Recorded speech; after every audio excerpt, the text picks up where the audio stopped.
In Matthew 18, verses 15 to 20, the verse teaches the importance of addressing conflicts directly and privately rather than spreading gossip or harboring resentment, mga classmates. Jesus provides instructions for resolving conflicts within the Christian community.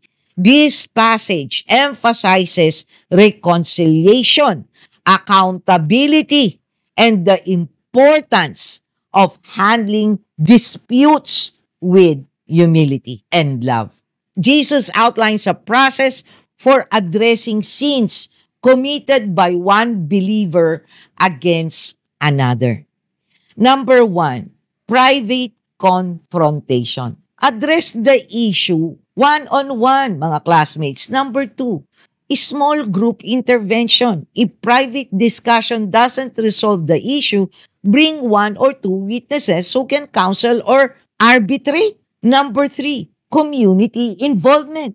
If the individual still refuses to repent, bring the matter to your trusted community within the church. This is why small groups are encouraged in evangelical Christianity and other denominations. Number four, separation. If all else fails, allow time in God to resolve the matter through prayer.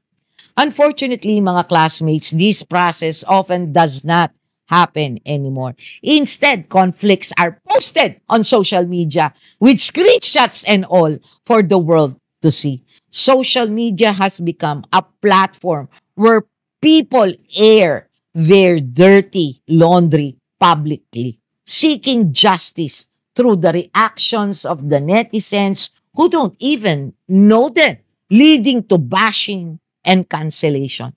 This also amplifies disagreements and fosters public shaming.